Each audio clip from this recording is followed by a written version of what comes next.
Cara, tem algum artigo científico que prove alma, cara? Isso aí você tirou da onde? Você poderia apresentar os estudos, os doutores. Tá, isso aqui é um problema muito presente no meio ateu, no meio cientificista, no meio da ciência, que é o cientificismo, né? Ou seja, é a ideia de você pressupor que para algo ser verdadeiro, isso tem que ser provado pelo método científico. Só que qual que é o problema?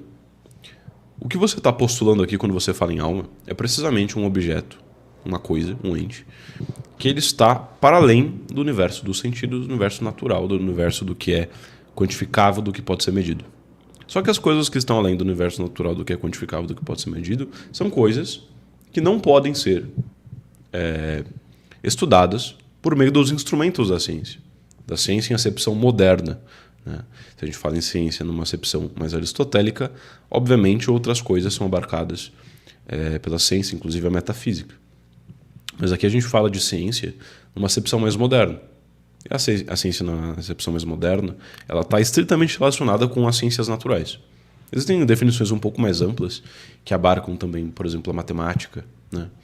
Mas ainda assim, você não consegue abarcar com clareza na acepção moderna esses fenômenos imateriais pela ciência. Então, a acusação de que algo não é científico, nesse contexto, é uma acusação de alguém que não entende o que é ciência. Tá?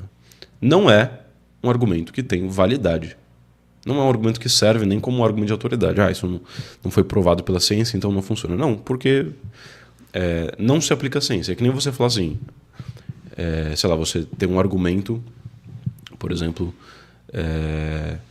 de matéria de biologia, por exemplo. Você fala, não, Einstein nunca disse isso que você está defendendo na biologia. Ok, mas o Einstein não era um estudante de biologia, né? A especialidade do Einstein era física e não biologia. Então é como se eu estivesse deslocando, né?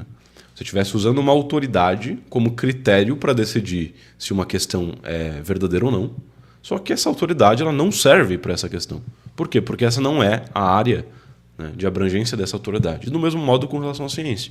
Porque não está no escopo da ciência questões imateriais, entidades imateriais.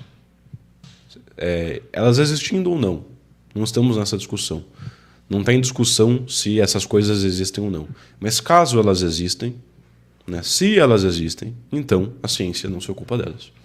Isso aqui é uma proposição condicional. Tá?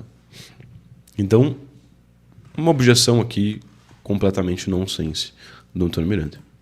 A academia que provou realmente existir alma, que a gente está num debate aqui científico e não de fantasia, né? Inventando essas loucuras aí de alma, essas coisas. Aqui uma falsa oposição, mais uma vez, entre ciência e fantasia, como se as coisas ou fossem científicas ou fantasiosas. Não, existem outras opções, né? O grande problema aqui do Antônio Miranda é que ele é um indivíduo que ele não pensa, não utiliza tecnicamente os conceitos na sua argumentação, né? Se você pede para ele apresentar uma definição de ciência, ele não sabe apresentar uma definição de ciência. É uma definição rigorosa.